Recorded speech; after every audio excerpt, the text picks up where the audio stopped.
The Arizona sun blazed mercilessly over Cedar Ridge, a town that seemed to exist purely out of spite against the desert. Wooden buildings stood crooked and weathered, their planks bleached gray by years of punishment from wind and sand. Red dust coated everything: the streets, the windows, the souls of those who called this harsh place home. Margaret Sullivan sat alone on the porch of her cabin, watching the sun sink behind the jagged mountains. The house tilted slightly to the left, as if even it was trying to escape Cedar Ridge.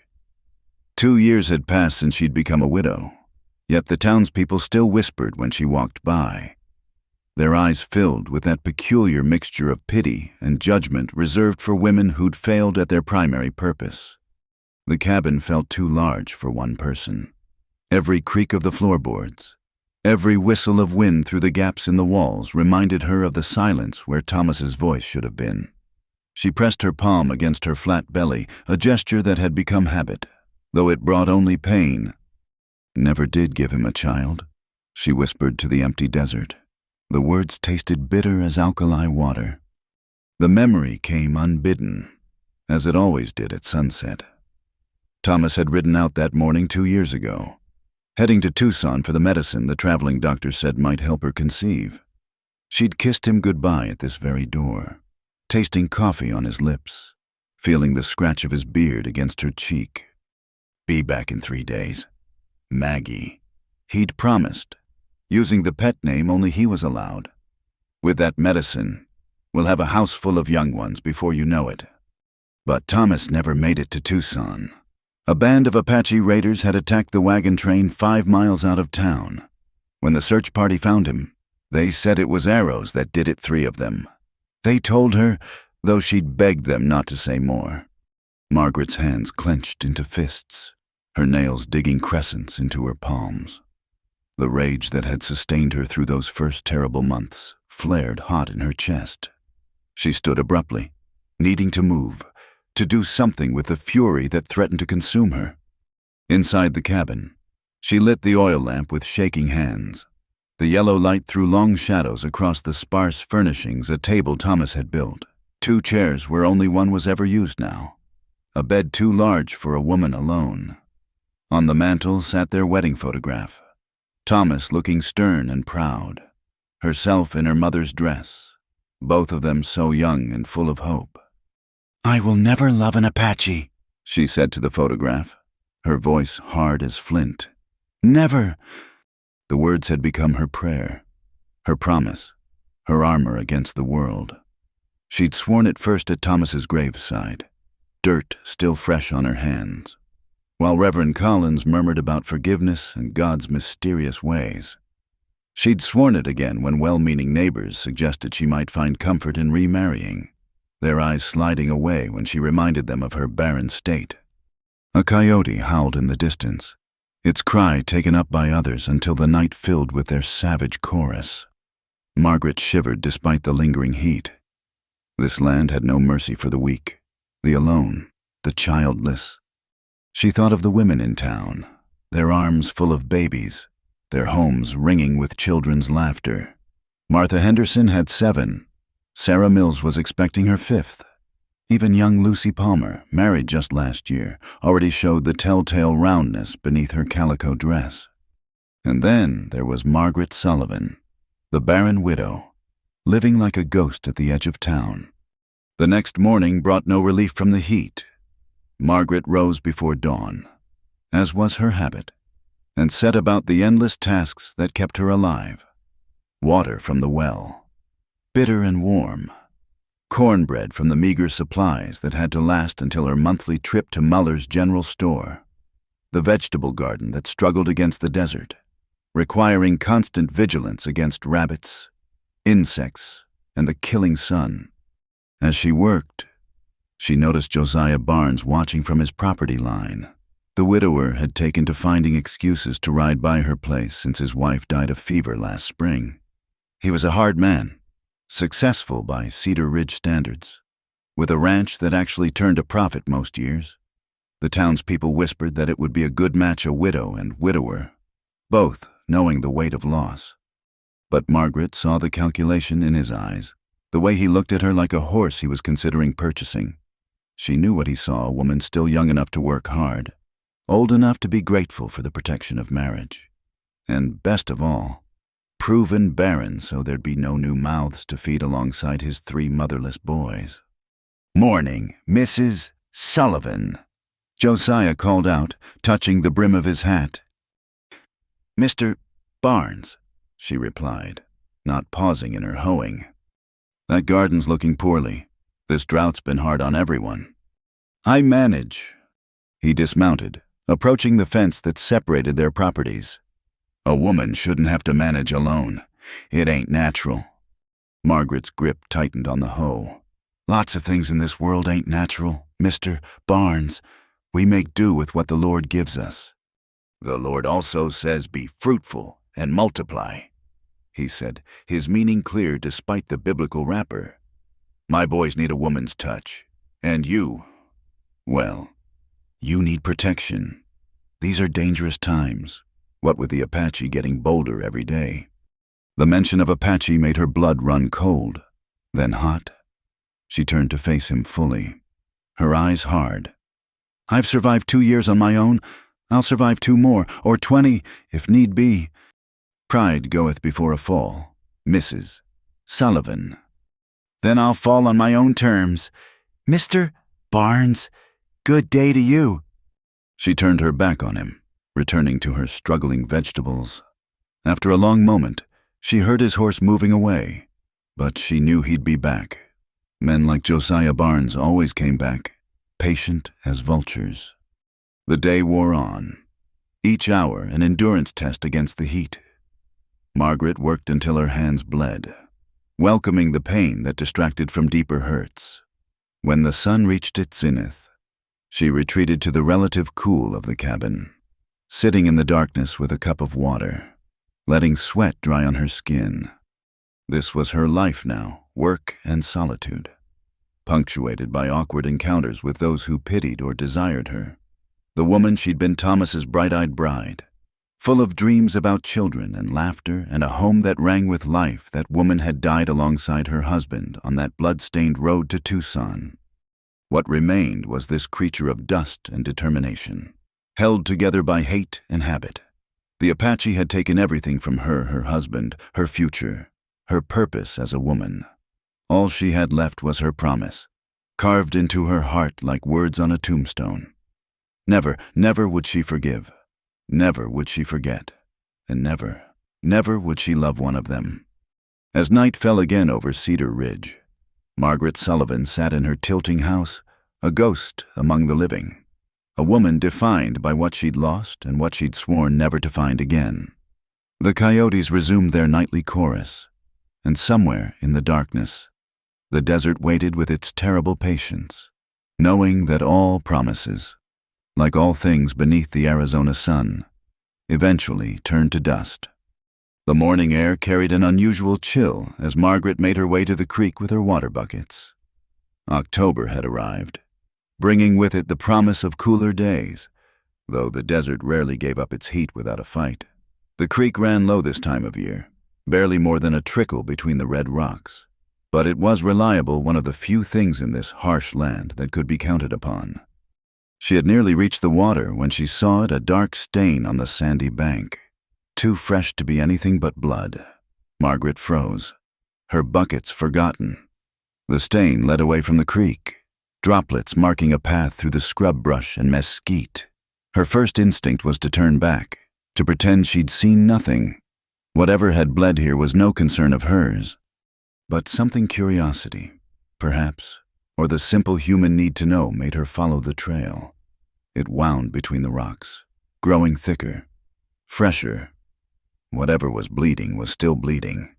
And recently, she found him in a shallow wash, half hidden beneath an outcropping of stone, an Apache warrior.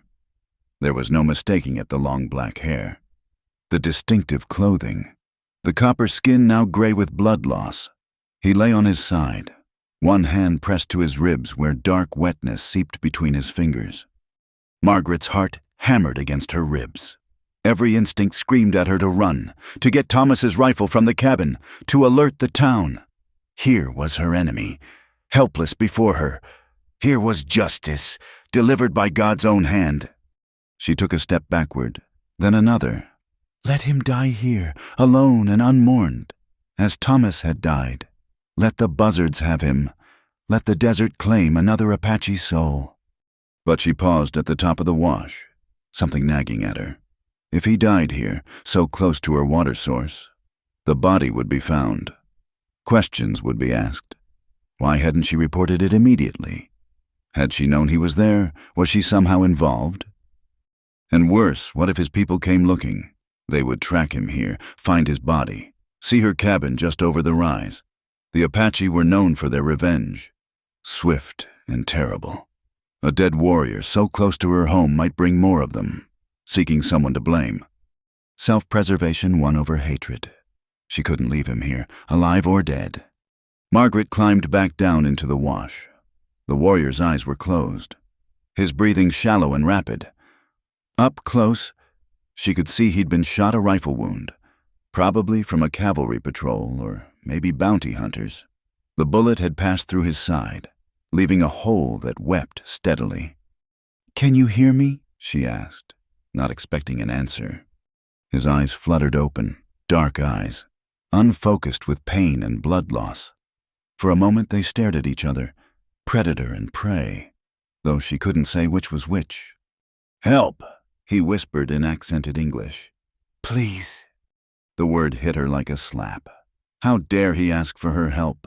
How dare he speak her language with the same mouth that might have whooped in triumph as Thomas died? "I should let you die," she said. He closed his eyes again, as if accepting his fate. That resignation, that quiet surrender to death, stirred something in her she didn't want to examine, with a curse that would have scandalized the church ladies. Margaret made her decision. The old wheelbarrow was behind the tool shed, half buried in tumbleweeds. It took all her strength to get him into it, his weight limp and uncooperative. Blood smeared across her dress, her hands, the wooden sides of the barrow. If anyone saw her now, she'd hang alongside him. The journey back to her cabin was the longest of her life. Every bump and rut drew a groan from her passenger. Every sound making her certain that Josiah Barnes or one of the other neighbors would appear, demanding to know what she was doing. But the desert remained empty, and she reached the cabin unseen. The old storage shed stood separate from the main house, used now for nothing but old tools and memories. She wheeled him inside, laying him on the dirt floor among the forgotten remnants of her former life. Margaret worked mechanically, drawing on half-remembered knowledge from helping her mother tend the sick back in Missouri. Clean the wound, stop the bleeding, fight the fever that would surely come.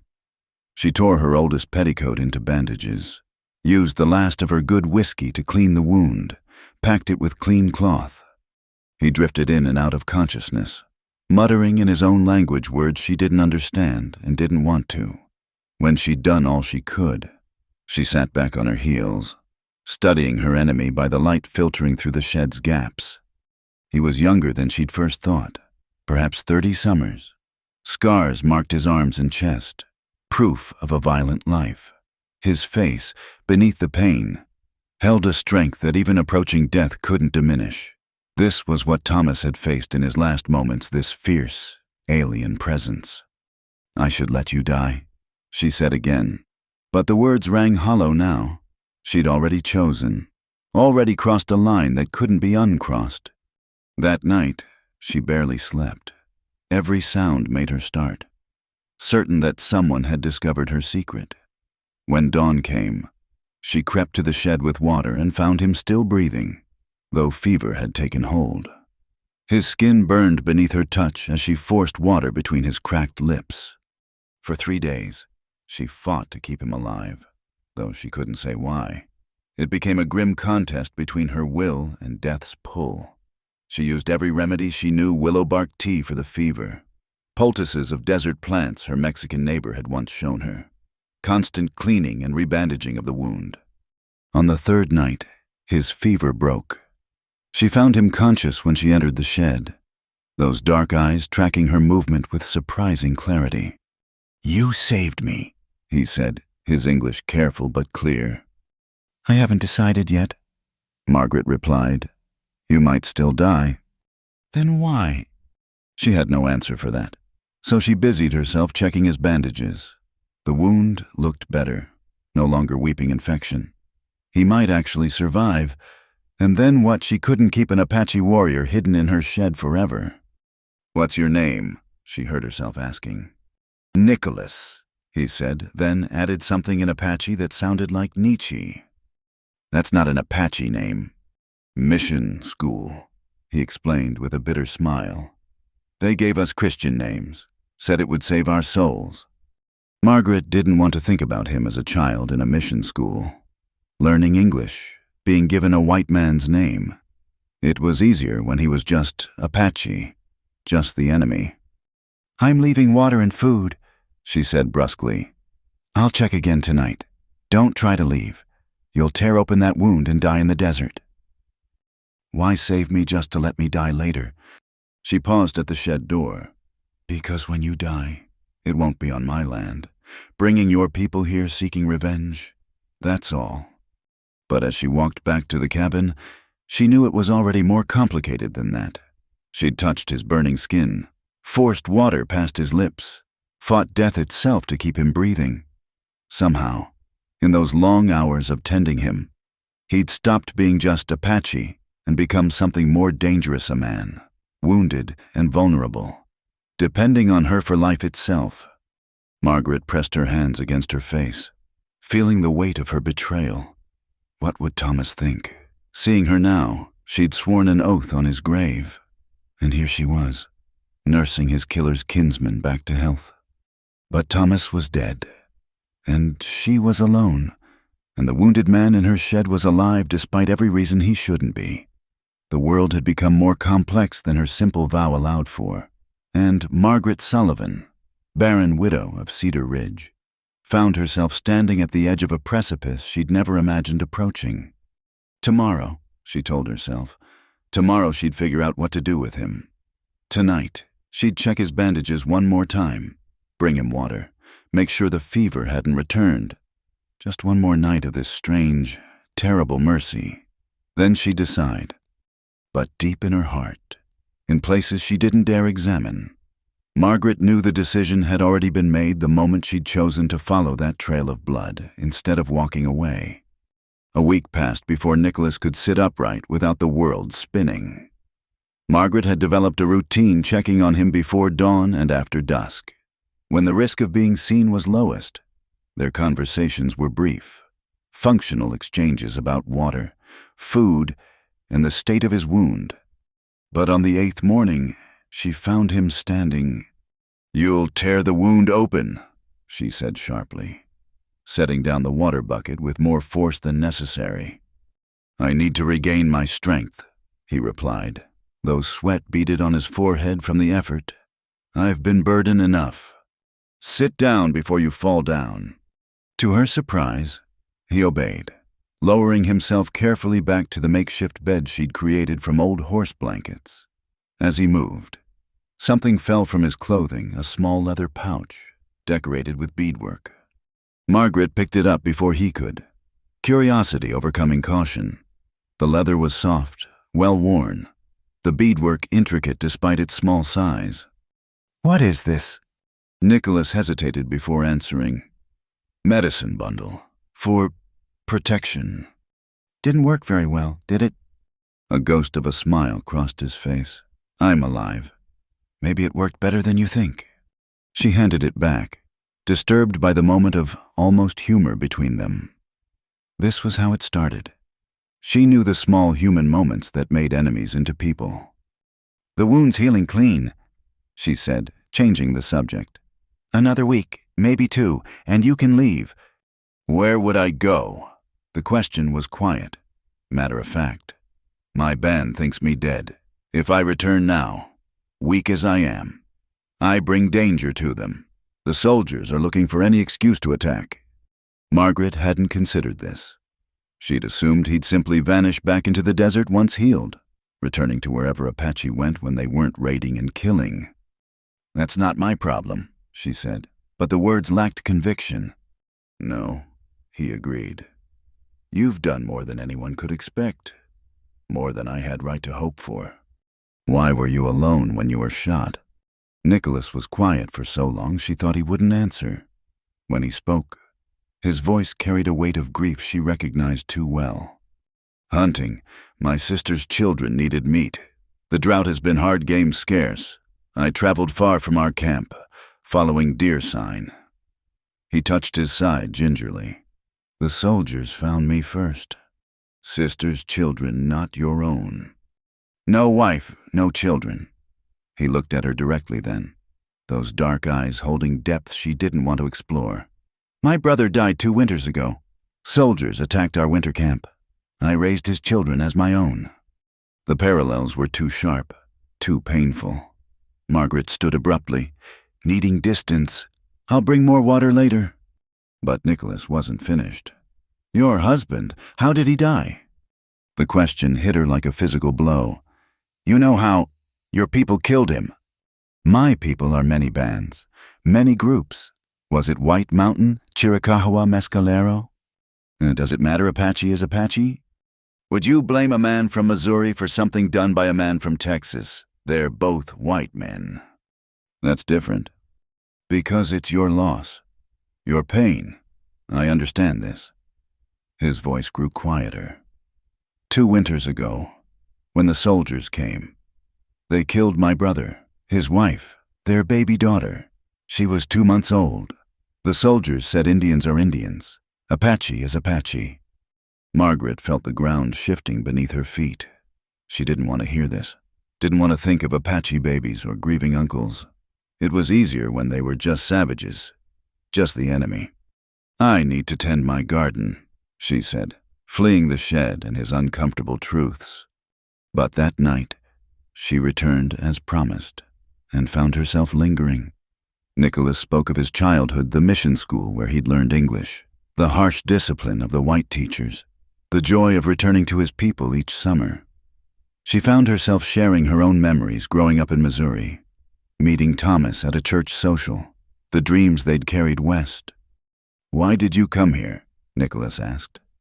This land is hard, unforgiving. Thomas heard there was opportunity, land for the taking, a chance to build something. She laughed bitterly. Land for the taking, as if it was empty, as if your people weren't already here. You see this now. I see nothing but what was taken from me, she said, but the automatic response felt hollow. They sat in silence, the desert night loud with insects and distant coyotes. Finally, Nicholas spoke again. Among my people, there are women who know the old medicine, plants that help when a woman cannot conceive. Margaret went very still. What? You have no children. I see the sorrow in you, the same sorrow in women of my tribe who long for babies. There are remedies, old knowledge. Indian medicine, she said, the words bitter, superstition. The mission teachers said the same. Then they came begging when their own medicines failed. He shifted, wincing slightly. I know some of these plants. My sister taught me. For her own troubles before the children came. Hope, terrible and unwanted, bloomed in Margaret's chest. She crushed it ruthlessly. Even if I believed you, even if it were true, what does it matter now my husband is dead? Nicholas said nothing, but his silence spoke volumes. She was young still, barely 25. There would be other chances, other men, if she chose. I should go, she said, standing so quickly she knocked over the water cup. I'll check the wound tomorrow. Over the following days, an uneasy rhythm developed. Nicholas grew stronger, able to move about the shed, even step outside briefly at night. They talked more careful conversations that danced around the growing ease between them. He spoke of the desert with a love that surprised her, pointing out constellations she'd never noticed, explaining the habits of creatures she'd only seen as nuisances. Your people see this land as enemy to conquer, he said one evening. We see it as grandmother to respect. Work with her, not against her. Easy to say when you're not trying to grow crops in sand. I could show you. Plants that thrive here, ways to catch water, shade the soil. He stopped, seeming to realize the implication that he would stay, that there would be time for such lessons. Margaret realized it too. The wound was nearly healed. He could travel now, disappear into the desert and free her from this impossible situation. Yet neither spoke of leaving. Instead, she found herself sharing more, the loneliness of widowhood, the weight of the town's pity and judgment, even in a moment of weakness, the monthly grief of blood that meant another failure to conceive. The plants I spoke of, Nicholas said carefully. I could find them, show you how to prepare them. And what would you want in return? The question came out harsher than intended. What payment for this miraculous cure? No payment, a gift freely given. Apache don't give gifts to white women. Men help women in need, he said simply. It's what we do. That night, Margaret lay awake struggling with thoughts that would have horrified her just weeks ago. Was it possible? Could there be truth in Indian medicine? And if there was, if he could help her, what did that mean for her carefully tended hatred? She thought of Thomas, of the baby they'd never made, of the empty years stretching ahead. Then she thought of Nicholas in the shed, offering hope with no expectation of return. The world had become impossibly complex, full of contradictions her simple vows couldn't encompass. By morning, she'd made a decision. When she brought his breakfast, she also brought a question. These plants you mentioned, how would you find them? Nicholas looked at her for a long moment, understanding the weight of what she was asking. I would need to travel. A day's walk, maybe two, into the mountains where they grow. You're not strong enough yet. In a few more days, I will be. They both knew what this meant. She was choosing to extend his stay, choosing to accept his help, choosing to step further across the line she'd drawn in blood and grief. All right, she said quietly. When you're strong enough. Nicholas nodded, and she saw something in his eyes that might have been gratitude or might have been something else entirely. Something that made her heart beat faster and her carefully constructed walls tremble. She left quickly, before either could say more. But the decision was made, the path chosen. Margaret Sullivan, who had sworn never to love an Apache, had just placed her deepest hope in the hands of one. The desert wind whispered through the gaps in the shed walls, carrying the scent of sage and possibility, while somewhere in the distance, a hawk cried its hunting call to the morning sky. The pounding on her door came just after sunrise, jarring Margaret from uneasy sleep. She'd been dreaming of Thomas again, but this time Nicholas had been there too. The two men standing side by side in a landscape that belonged to neither. Mrs. Sullivan, open up. The voice belonged to Samuel Porter, owner of the largest ranch in the area and self-appointed leader of Cedar Ridge's unofficial militia. Margaret's blood turned to ice. She threw on her wrapper, mind racing. Had someone seen her going to the shed? Had Nicholas been spotted? She opened the door to find not just Porter, but Josiah Barnes and 3 other men, all armed, their faces grim beneath their hat brims. Gentlemen, she said, fighting to keep her voice steady. What brings you here so early? Apache sign. Ma'am, Porter said, his gray eyes scanning past her into the cabin. Tracks near Miller's Creek, not 2 miles from here. Fresh ones. We're checking all the outlying properties, Josiah added, his gaze lingering on her with what might have been concern or suspicion. Making sure everyone's safe. I appreciate the concern, but as you can see, I'm fine. Mind if we look around? Porter wasn't really asking. Man traveling alone, wounded from what we can tell from the blood trail. These savages are clever. Could be hiding anywhere. Margaret's heart hammered so hard she was certain they must hear it. Of course, though I assure you, if an Apache was hiding on my property, I'd know it. The men spread out, checking the cabin first. then moving toward the outbuildings. Margaret followed, her bare feet picking up stones and thorns she didn't feel. When they approached the shed, she forced herself to speak casually. "Just old tools in there. Haven't opened it in weeks. The door sticks something terrible." But Porter was already yanking the door open, rifle ready. Margaret held her breath, waiting for the shout of discovery, the inevitable violence. The shed was empty. No Nicholas, no blood-stained blankets, no evidence anyone had been there at all. Even the water bucket she'd left last night was gone. "Like you said, just old tools," Porter muttered, but he looked disappointed, as if he'd been hoping for a fight. They searched the rest of her property, checking the well, the scraggly garden, even poking through her outhouse with long sticks. All the while, Margaret stood in her wrapper and bare feet, playing the part of the helpless woman they expected. "You shouldn't be out here alone," Josiah said when they finished. "If that Apache comes this way." "I have Thomas's rifle," she said. "I know how to use it." "Rifle won't help if he comes at night. You need a man's protection." The other men shifted uncomfortably at Josiah's transparent courting, but no one disagreed with the sentiment. "I'll consider your advice, Mr. Barnes," Margaret said, knowing she'd do no such thing. After they left, she waited a full hour before investigating. Nicholas had vanished as completely as morning mist, taking all trace of his presence with him, but carved into the dirt floor of the shed, nearly invisible unless you knew to look, was a simple design, a circle with 4 lines extending outward. She didn't know what it meant, but she understood the message. He'd be back. 3 nights later, she woke to find him standing in her garden, swaying slightly but upright. Moonlight turned his skin to silver, made him look like a spirit from the old stories. "You shouldn't be here," she whispered, hurrying to him. "They're watching. Patrols everywhere." "I know. I've been watching them."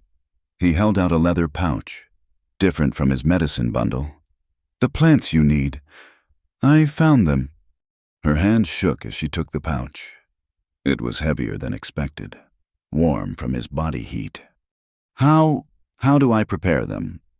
"I'll show you, but not here. Too dangerous." "Then where?" He gestured toward the desert. "There's a place, hidden, sacred to my people but abandoned now. Meet me there tomorrow night, when the moon sets." "I can't. If someone sees me leave." "Then we wait, and risk discovery. Your choice." Margaret clutched the pouch, feeling the weight of possibility in her palm. Everything she'd wanted for so long, offered by the last person she should accept it from. "How do I find this place?" He described landmarks: a twisted juniper, a rock formation like an eagle's head, a dry wash that led to a small canyon. She knew the area, had ridden past it with Thomas once. "Tomorrow night," he said, then touched her face so gently she barely felt it. "Be careful. Margaret Sullivan." It was the first time he'd said her name. The sound of it in his accented English sent an unexpected shiver through her. He melted back into the darkness before she could respond, leaving her standing among her struggling vegetables with a pouch of Apache medicine and a heart full of confusion. The next day crawled by. Margaret went through the motions of normal life, mending, cleaning, tending her garden while her mind raced. This was madness. Meeting an Apache warrior alone in the desert. If they were discovered, they'd both hang. But as darkness fell, she found herself saddling her old mare, wrapping herself in Thomas's dark coat, slipping away from her cabin like a thief. The moon was already low on the horizon, casting long shadows across the desert floor. She found the place easily, following Nicholas's directions. The canyon was small, hidden, with ancient markings on the walls that seemed to watch her approach. Nicholas was waiting by a small spring she hadn't known existed. "You came," he said simply. "Show me," she replied, not trusting herself with more words. By firelight, he taught her the old knowledge, how to grind the dried roots, which plants to combine, the prayers to speak while preparing the medicine. His hands guiding hers were careful, patient, treating the process with reverence. "Your people would call this superstition," he said as she copied his movements. "My people don't know everything. No people do." As she worked, he told her about the women who'd kept this knowledge alive for generations, passing it mother to daughter, helping those who struggled to conceive. The intimacy of the moment sitting beside him in the firelight, learning secrets meant for Apache women made her chest tight with unnamed emotion. "Why are you helping me?" she asked finally. Nicholas was quiet for a long moment. "You saved my life when you had every reason to let me die. This is small payment for such a gift." "That's not an answer." He looked at her then, firelight dancing in his dark eyes. "Perhaps I see something in you worth helping. Perhaps I'm tired of all the hatred. Perhaps—" He stopped, shook his head. "Does the reason matter?" "Yes," she whispered. He reached out, covered her hand with his. "Then perhaps it's because when I look at you, I don't see an enemy. I see a woman in pain, and I want to take that pain away." Margaret couldn't breathe. This was wrong, impossible, a betrayal of everything she'd sworn. But his hand was warm on hers, and for the first time in 2 years, she didn't feel alone. "I should go," she said, not moving. "Yes," he agreed, not releasing her hand. They sat like that for a long moment, hands clasped over the medicine she'd ground, the fire crackling between them and 1,000 reasons why this couldn't be. Finally, she pulled away, gathering the prepared medicine with shaking hands. "How long before it works?" "Take it with each new moon, 3 months, maybe 4, if the spirits are willing. And will you still be here to make more? Do you want me to be?" The question hung between them like a challenge. Margaret stood, clutching the medicine to her chest. "I don't know what I want anymore." "That," Nicholas said softly, "is the beginning of wisdom." She left him there by the hidden spring, riding home through the dying moonlight with Apache medicine in her saddlebags and confusion in her heart. Behind her, the ancient canyon kept its secrets, while ahead, Cedar Ridge slept on, unaware that one of its widows had just crossed a line from which there was no returning. At her cabin, she hid the medicine carefully, then sat on her porch watching the stars fade toward dawn. Somewhere out there, Nicholas was making his way back to wherever he sheltered. She wondered if his thoughts were as tangled as hers, if he too was questioning the wisdom of what they'd begun.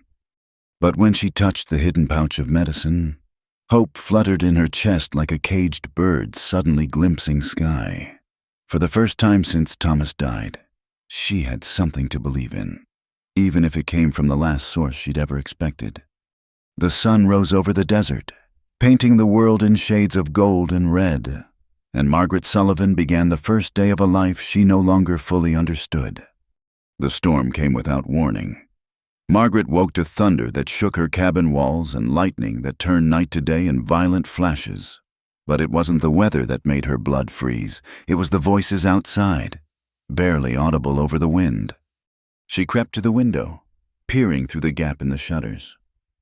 A dozen men on horseback, maybe more, their faces hidden by hat brims pulled low against the driving rain. Samuel Porter's voice carried over the storm. "Circle around back, check every building." Margaret's mind raced. The medicine was hidden, but what else might give her away? Had she left any trace of Nicholas in the shed? And where was he now, in this weather? She pulled on her coat and stepped onto the porch, affecting surprise. "Mr. Porter, what's happening?" "Get inside, Mrs. Sullivan," Porter shouted. "Apache raided Hennessy's trading post, killed the old man and his nephew. We tracked them this far before the storm hit." Her knees nearly buckled. Hennessy's was 15 miles east, nowhere near where Nicholas sheltered. But if they were searching this area— "How many?" she asked. "Just one from what we can tell. But these savages are clever." Josiah Barnes materialized from the darkness, water streaming from his coat. Probably meeting up with others. You see anything unusual? Nothing, just the storm. More men appeared from behind her cabin, shaking their heads. No sign of anyone, but they kept looking, searching with a thoroughness that made her stomach clench. "This Apache's wounded," another man called out. "Found blood at Hennessy's. Fresh." Margaret forced herself to remain calm. "Wounded? Then he won't get far." "Don't count on it," Porter said grimly. "These devils are tough, but we'll find him. And when we do—" He didn't need to finish. Margaret had seen what frontier justice looked like. "You shouldn't be alone tonight," Josiah said, moving closer to the porch. "This savage could circle back." "I'll be fine. I have the rifle." "Margaret." He used her given name deliberately, his voice dropping. "This has gone on long enough. You need protection. I'm offering it." "Mr. Barnes." "I know you don't love me. I don't expect it, but I can keep you safe. My boys need a mother. And you—" He glanced at her flat belly, his meaning clear. "We could have a good life. Practical, secure." Before she could respond, one of the men shouted from near the shed. "Found something?" Margaret's heart stopped. They crowded around whatever had been discovered, their voices excited. She forced herself to walk calmly toward them, each step measured despite her racing pulse. It was a piece of cloth caught on a splinter of wood, dark fabric, torn, with what might have been blood. "Apache weaving," someone said. "See the pattern?" Porter held it up to the lantern light, studying it. Margaret recognized it instantly, a piece torn from Nicholas's shirt when she'd first brought him to the shed. She must have missed it when cleaning. "He was here," Porter said, turning to her. "This Apache was on your property." "That could have been there for weeks," she said, surprising herself with how steady her voice sounded. "Months even. Wind blows all sorts of things around." But suspicion had been planted. The men looked at her differently now, calculating. "Search again," Porter ordered. "Every inch." They tore through her property like locusts, overturning barrels, emptying feed sacks, even prying up loose floorboards in the cabin. Margaret stood in the rain, watching her small world be dismantled, praying they wouldn't find the hidden medicine. "What's this?" Josiah emerged from her cabin holding a book, her Bible. Thomas's note still visible in the margins. "My husband's Bible," she said coldly. "I'd ask you to handle it with respect." He had the grace to look ashamed, but didn't stop his searching. None of them did. They were looking for a reason, any reason, to confirm their suspicions. Finally, Porter called them off. They'd found nothing else, and the storm was worsening, but the damage was done. "We'll be watching," he told her before they left. "This Apache was here once. He might come back." "And if he does," Josiah added, "you'd better pray we get here first. Anyone helping these savages, well, that's treason against your own kind." After they left, Margaret collapsed on her porch, shaking from more than cold. They knew. Not everything, but enough to be dangerous. She should leave, pack what she could and run. But where and how could she abandon the only home she'd shared with Thomas? Near dawn, the storm finally broke. Margaret ventured out to assess the damage. Her garden was flooded, half her chickens drowned, the shed door hanging broken on its hinges. She was trying to fix the door when Nicholas appeared. "You shouldn't be here," she said without turning. "They were here all night. They know." "I know. I watched." She spun to face him, taking in his appearance. He was soaked, muddy, but the old wound seemed to be holding. "Did you kill Hennessy?" "No." His voice was flat. "But I know who did. Young warriors, angry about the reservation boundaries changing again. Hennessy sold bad whiskey, cheated our people. It was revenge." "They'll blame any Apache they find." "Yes." They stood looking at each other across the wreckage of her garden. Everything was spiraling toward disaster, and they both knew it. "You have to leave," she said. "Go far from here. And leave you to face their suspicions alone. They'll come back. That man Barnes, he wants you. He'll use this as leverage." "That's not your concern." Nicholas stepped closer, and she saw something in his eyes that made her breath catch. "Isn't it?" "Don't!" The word came out as a plea. "Please don't." "I've stayed away as much as I could, hidden like an animal while you risked everything to help me. But last night, watching them terrorize you, I wanted to—" He stopped, fists clenched. "What? Fight them, die uselessly." "Protect you." The words hung between them like a confession. Margaret felt tears she hadn't shed in 2 years threatening to fall. "You can't protect me. No one can. And I can't feel this way about you. I swore." "I know what you swore." His voice was gentle now. "But vows made in grief are chains, not choices. Your husband is dead. You're alive. That has to mean something." He reached out, fingers barely brushing her cheek. Such a simple touch, but it undid her completely. She caught his hand, meaning to push it away, but instead found herself holding it against her face, tears finally falling. "They'll kill us both," she whispered. "Maybe, but I'm tired of living as less than human. Aren't you?" She was, God help her. She was exhausted from hatred, from loneliness, from the weight of promises that brought no peace. In Nicholas's eyes, she saw not an Apache warrior, but a man who understood loss, who offered kindness in a cruel world, who risked everything to bring her hope. "One of them will be watching," she said. "Josiah or one of the others. We can't meet anymore." "Then come with me." The suggestion was so unexpected she stepped back. "What?" "Leave this place. Come with me. Not to my people, that would be death for both of us. But there are places where Apache and white can disappear. Start over. Mexico, California, somewhere." "I can't. This is Thomas's land. Our dream." "Thomas is gone. What dream is left here? That man Barnes pawing at you, the town's suspicion, years of loneliness." He gestured at the flood-ruined garden. "This land has given you nothing but grief." He was right, and that truth hurt more than all the rest. What was she holding on to? A broken cabin, a failed garden, a grave she visited less and less. "I need time," she said, "to think." Nicholas nodded. "New moon is in 5 days. If you decide, meet me at the canyon. If not, I'll know your answer and won't trouble you again."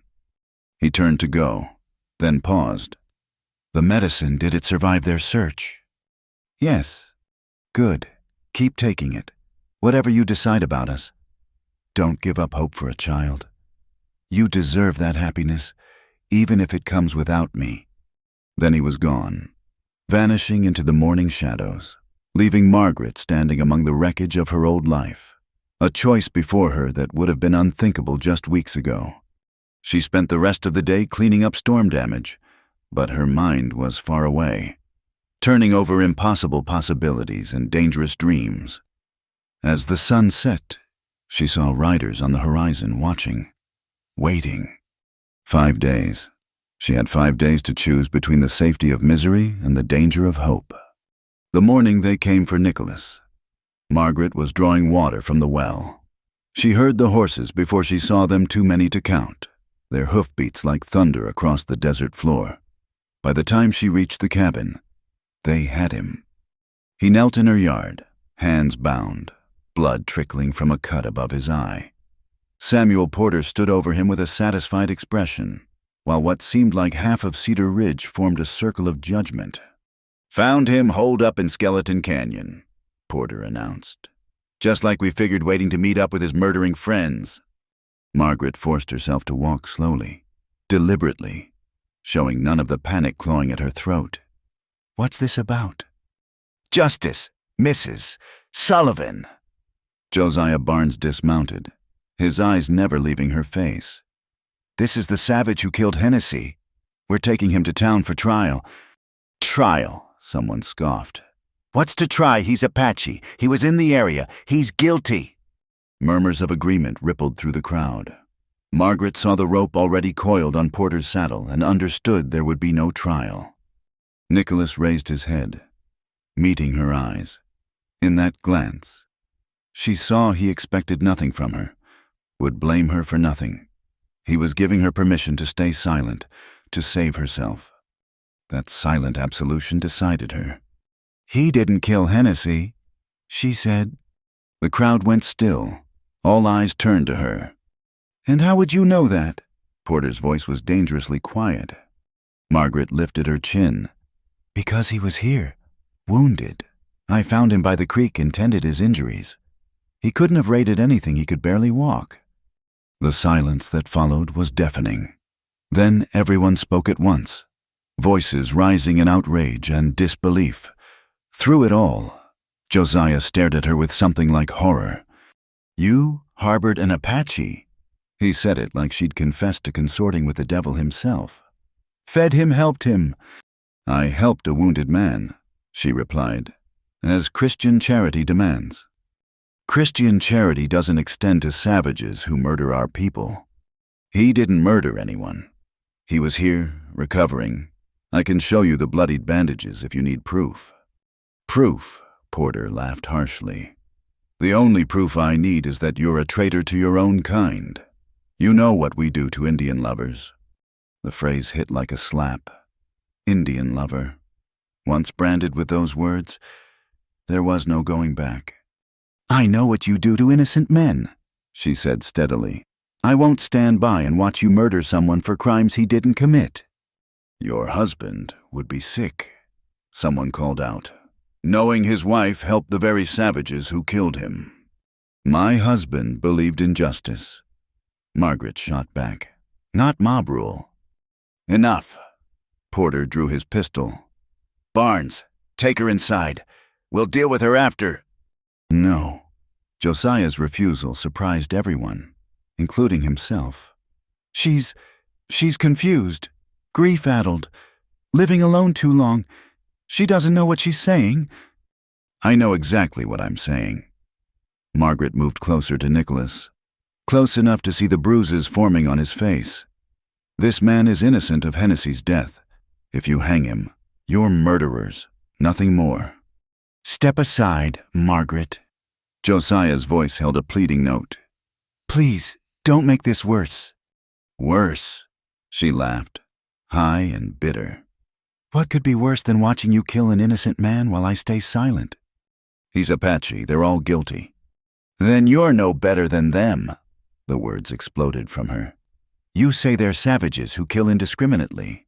Look at yourselves ready to hang a man without trial, without evidence, just because of his blood." Porter cocked his pistol. "Move, or I'll move you." Margaret planted herself directly in front of Nicholas.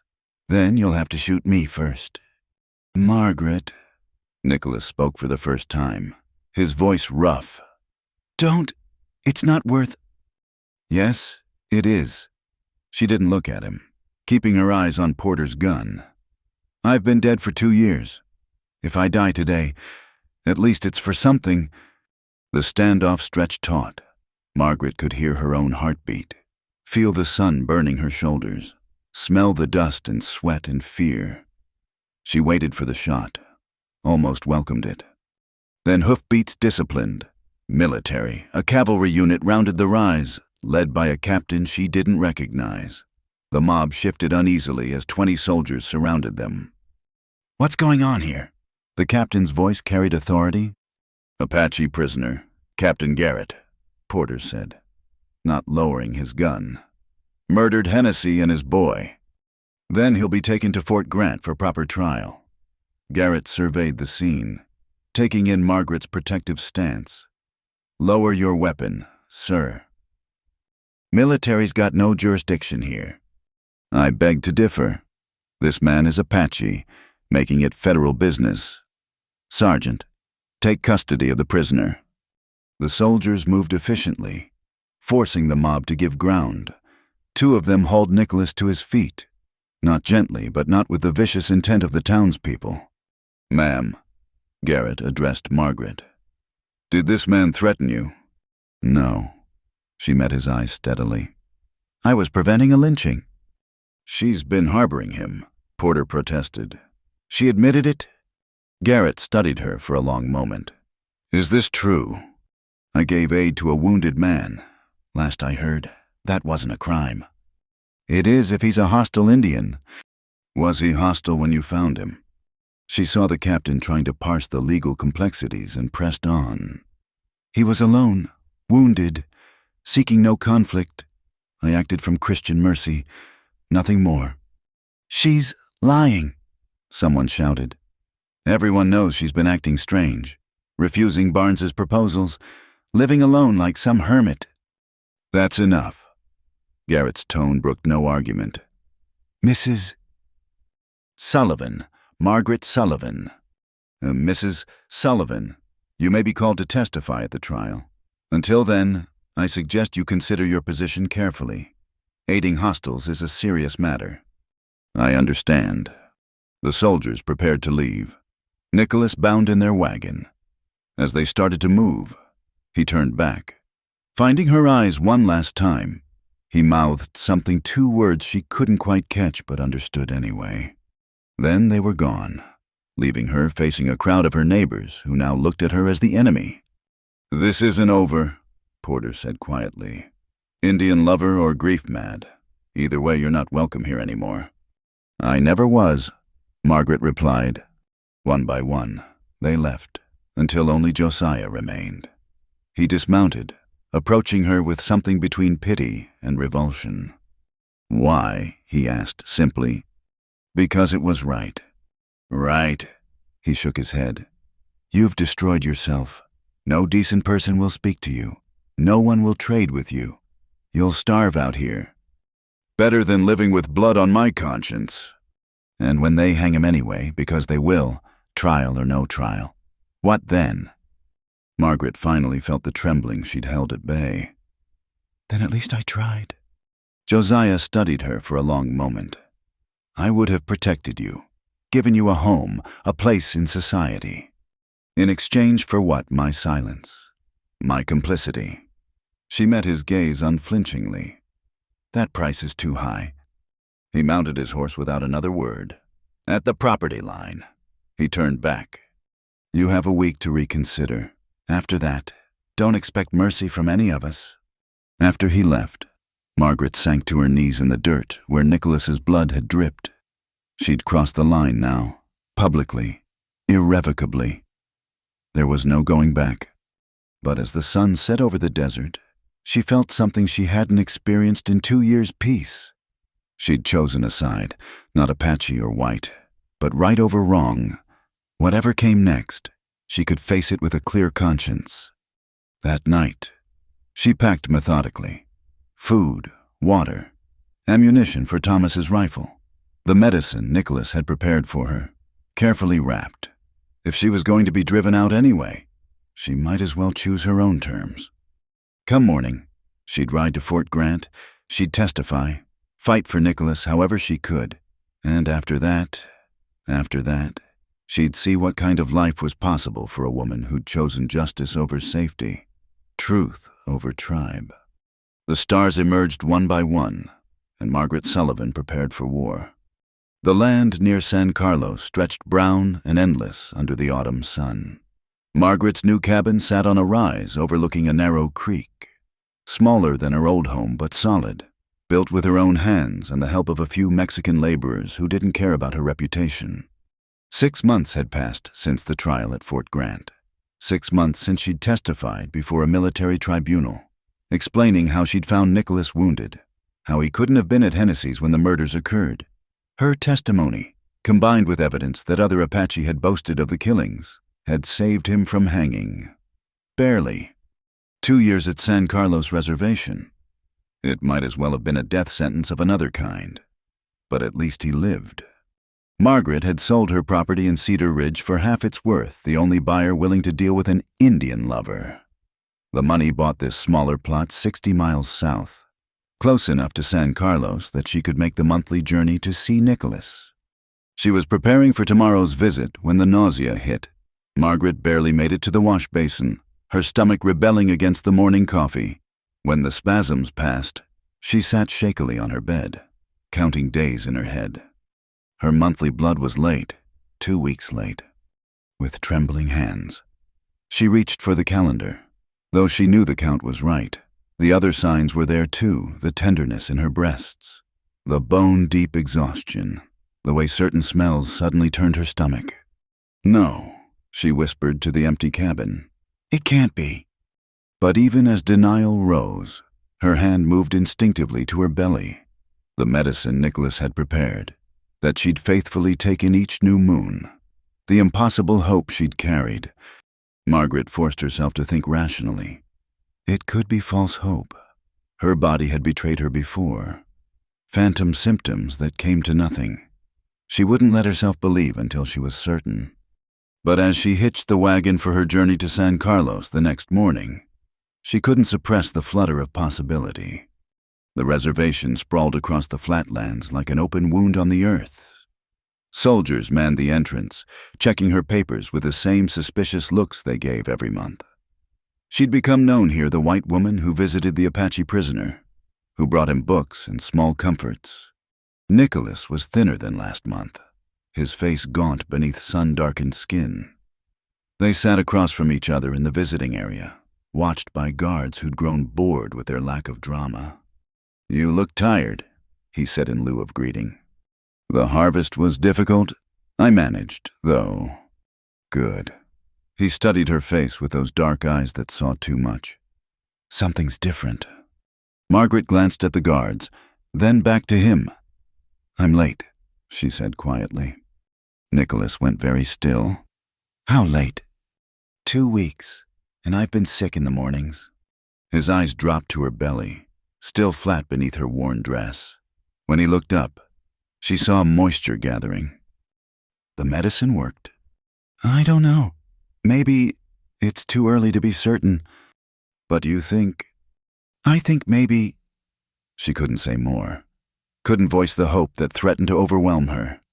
Nicholas reached across the table. Stopping just short of touching her contact was forbidden, but his fingers rested near hers, close enough that she could feel the warmth. "If it's true," he said carefully, "what will you do?" "What I've been doing, work my land, survive, raise a child alone if I must." "You shouldn't have to, but I will. 18 more months. And then—" "And then," his voice held possibilities she didn't dare name. "We'll see." They spoke of safer things after that, her crops, the books she'd brought him, news from the outside world. But underneath ran the current of change, of hope made flesh. When visiting time ended, Nicholas stood slowly. "Margaret," he said formally, loudly enough for the guards. Then, quieter, in Apache words she didn't understand but felt in her bones. "What does that mean?" "My heart travels with you," he translated. "Both of you." The journey home seemed endless. Margaret stopped twice to be sick, which paradoxically lifted her spirits. Real symptoms, real changes in her body. That night, she lay in her narrow bed with both hands pressed to her belly. "Please," she whispered to the possibility growing within. "Please be real." Weeks passed. Her blood didn't come. Her belly began to round. Subtle at first, then undeniable. The Mexican midwife she consulted confirmed it. She was with child. Margaret wept that day. Great heaving sobs that shook her whole body. Joy and grief tangled together, joy for the life within her. Grief that Thomas would never know. That Nicholas sat imprisoned while his child grew. She wrote to him, carefully worded letters that would pass the censors. "The winter garden shows promise. New growth despite the cold. I have hope for spring's harvest." His replies were equally coded. Spring brings renewal. Even in difficult soil, strong roots find a way. The months passed in a blur of work and waiting. Margaret's body changed, expanded, her movements growing careful as her belly swelled. her Mexican neighbors, less judgmental than the Anglos, helped when they could. Old Senora Martinez brought her herbs for the sickness, advised her on preparations for birth. No one asked about the father.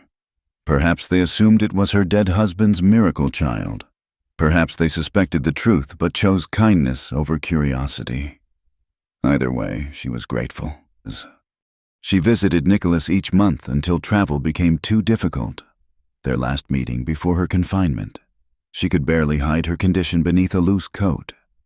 "I want to be there," he said, frustration evident despite his careful control. "I know. If something happens..." "It won't," she tried to sound confident. "I'm strong. The baby's strong." "How do you know?" She smiled. "Because it's ours." The look in his eyes, then pride, love, anguish all mixed together nearly undid her. But they'd become expert at stolen moments, at saying everything with glances and careful words. Spring arrived with desert wildflowers and increasing discomfort. Margaret could barely tend her garden, relying more on hired help. At night, she talked to the baby, telling stories of its father, of the heritage it would carry. "You're proof," she whispered one evening, feeling the child roll beneath her hands. Proof that love is stronger than hate, that life finds a way despite everything. The pain started at dawn on a Tuesday in April. Senora Martinez came quickly, bringing her daughter to help. Through the long hours that followed, Margaret gripped the older woman's hands and thought of Nicholas, of Thomas, of all the pain and joy that had led to this moment. When the baby finally came, its cry was the most beautiful sound she'd ever heard. "Es un niño," Senora Martinez announced. "A son, healthy and perfect." Margaret held him, this tiny miracle with his father's dark hair and her blue eyes, and felt her heart reconstruct itself around him. All the grief, all the loss, all the impossible choices they'd led to this moment, this child who bridged two worlds. She named him Thomas Nicholas Sullivan. Thomas for the man who'd loved her first, Nicholas for the one who'd given her hope again. A name that honored both past and future. That night, as her son nursed at her breast, Margaret penned a letter she knew might not pass the censors. The harvest came early, strong and healthy, with dark hair and eyes that will see clearly. He carries both our strengths. Wait for us. We are three now, where once we were broken pieces. Spring keeps its promises. She sealed it with a prayer and a kiss, then returned to her son. Outside, the desert bloomed with unexpected life, and Margaret Sullivan, widow, outcast mother, began to believe in second chances. The day Nicholas walked free, the desert was blooming. 2 years had passed like a century, marked by monthly visits and letters that said everything while saying nothing. Margaret waited at the reservation gate, their son on her hip, watching the road shimmer in the morning heat. Little Thomas Tommy, as she'd taken to calling him, played with her hair, babbling in the mixture of English, Spanish, and Apache words she'd taught him. At 2 years old, he was the perfect blend of his parents. His father's strong features softened by his mother's blue eyes, skin the color of honey, a smile that could charm birds from trees. Then she saw him. Nicholas walked slowly, as if relearning freedom with each step. The years had aged him new lines around his eyes, a slight stoop to his shoulders, but when he saw them, his whole being transformed. Margaret had imagined this moment 1,000 times, but nothing prepared her for the reality. Nicholas stopped a few feet away, his eyes moving from her to the child who bore his features. "Tommy," Margaret said softly, "this is your father." The boy studied Nicholas with solemn eyes, then reached out one chubby hand.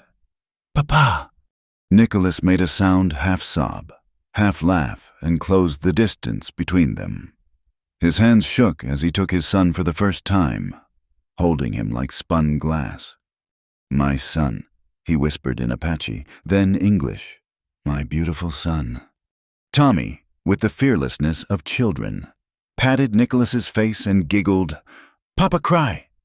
Happy tears, Nicholas managed, pulling Margaret into their circle with his free arm. The happiest tears.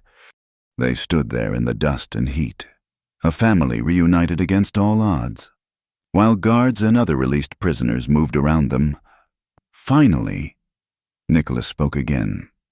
You kept your promise. You waited. We waited, Margaret corrected, her hand over his heart. We built a life to welcome you home to. The cabin seemed smaller with Nicholas in it, but Margaret didn't mind. She watched him explore their home touching furniture she'd built, examining Tommy's toys, standing longest at the shelf where she'd kept his medicine bundle alongside her Bible. You honored both, he said quietly. They're not as different as people think. Both speak of faith, of hope for healing. That first night, after Tommy was asleep in his small bed, they sat on the porch watching stars emerge. The awkwardness Margaret had feared never came. 2 years of careful letters and guarded conversations had built a foundation deeper than passion. I need to tell you, Nicholas said eventually, about the time inside, what it taught me. You don't have to. I want to. He took her hand, tracing patterns on her palm. At first, I raged against the walls, the guards, the injustice. Then your letters came, and I had reason to endure. But it was more than that. He paused, gathering thoughts. I watched other Apache men break, saw them lose their language, their spirit, and I realized survival isn't just about living, it's about keeping what makes us whole. You did that for me. Our son did that. Nicholas, let me finish. His voice was urgent now. In that place, Apache and white soldiers sometimes talked, shared stories. I learned your people's grief, 2 families lost to raids, children taken, pain on both sides, creating more pain. Margaret waited, sensing the importance of his words. I don't forgive what was done to my people. Can't forget my brother, his family. But I understand now we can't build a future on old hatred. Our son proves that. He's not half Apache, half white. He's whole, complete, both and neither. The world won't see him that way, Margaret said softly. They'll make him choose. Then we'll teach him he doesn't have to. We'll show him there's another way. The next days passed in adjustment. Nicholas relearned freedom carefully, how to move without guards watching, how to make choices after 2 years of routine. He was gentle with Tommy, patient as the boy warmed to this stranger father. Margaret watched them together, Nicholas teaching Apache words, showing how to track rabbits in the dust, telling stories of coyote and fox. Tommy absorbed it all with the easy acceptance of childhood. But the world beyond their small haven was less accepting. When they went to the nearest town for supplies, the stares followed them. An Apache man, a white woman. Their mixed child, they were a scandal made flesh. Let them look, Margaret said, head high as they loaded the wagon. It will get worse, Nicholas warned. When people realize we're together, then we'll face it together. But that night, he was restless. Margaret found him standing over Tommy's bed, watching their son sleep. What is it? I'm afraid, he admitted. In prison, I could dream of this. Now it's real, and I could lose it all. She moved into his arms, feeling the tension in his body. We've survived everything else. We'll survive this too.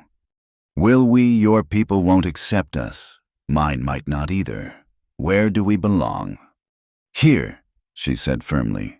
On this land we've claimed, we make our own place, as if to test their resolve. Trouble came the next week. 3 men from Cedar Ridge, including Samuel Porter, rode onto their property. Nicholas was teaching Tommy to plant corn when they arrived. Heard you were harboring an Apache, Porter said without preamble. Thought it might be false, but here we are. Get off my land, Margaret said, Thomas's rifle steady in her hands. Your land bought with money from selling out your own kind. Porter spat in the dust. And now living in sin with the savage you protected? What would your husband think? My husband is dead, Margaret said evenly. What he'd think doesn't matter anymore. This ain't over, Porter warned. Decent folk won't stand for this abomination, that half-breed child. Nicholas moved so fast Porter barely had time to reach for his gun. But he stopped just short of violence, his voice deadly quiet. Finish that sentence about my son. Please, give me the excuse. The men backed toward their horses, Porter's face red with rage. This ain't over, he repeated. You'll see. After they left, Margaret found her hands shaking, not from fear, but from fury. They'll be back, Nicholas said, with more men. Then we'll be ready. Margaret. No! She turned to him fiercely. I've lost one husband to violence. I won't run from my home. Not again. That night, they made plans. Nicholas reached out to some Apache who'd left the reservation, working ranches nearby. Margaret contacted her Mexican neighbors. Slowly, carefully, they built a network of those who understood being caught between worlds. Tommy played at their feet, building towers with blocks Nicholas had carved, oblivious to the storm gathering around them. His innocence was both beautiful and heartbreaking. I want him to have better, Nicholas said. He will. We'll make sure of it. How can you be so certain? Margaret smiled, remembering her own words years ago. Because he's ours. Because we've already survived the impossible. Because love is stronger than hate, even when hate has all the guns. Nicholas pulled her close, kissing her forehead. When did you become so wise? When a wounded Apache warrior taught me that promises made in grief don't have to define us forever. As the sun set over their small homestead, painting the desert in shades of gold and red, Margaret felt the truth of her own words. They'd found something worth fighting for, not just their love, but the future their son represented. A future where Apache and White could build something together instead of tearing each other apart. Tomorrow would bring new challenges. Porter would return. With men and malice, they'd face suspicion from both communities, belonging fully to neither. The world would try to force them into old patterns of hatred and division. But tonight, Nicholas was home. Tommy slept peaceful in his bed, dreaming in 2 languages. And Margaret Sullivan, who'd once sworn she'd never love an Apache, held her family close and knew that some vows were meant to be broken. The desert wind whispered through the cabin walls, carrying the scent of sage and new beginnings. Somewhere in the darkness, a coyote called to its pack and was answered. Even in the vast loneliness of the frontier, no one was truly alone. They'd build their own place in this harsh land, 2 people who'd lost everything, finding in each other the strength to begin again. Their love was proof that from the ashes of tragedy could grow something beautiful, something worth defending, something that transcended the boundaries others would impose. The stars emerged one by one, and under their ancient light, a family that shouldn't exist held each other close and dared to hope for tomorrow. Thank you, dear listeners, for joining me on this journey through Margaret and Nicholas's story. I hope their tale of love conquering prejudice touched your heart as it did mine. Please comment below and let me know where in the world you're listening to this story. I love connecting with listeners from all corners of the globe. Don't forget to subscribe to From Wild West channel for more tales of the American frontier, and share your thoughts about Margaret and Nicholas's journey in the comments. Until next time, partners.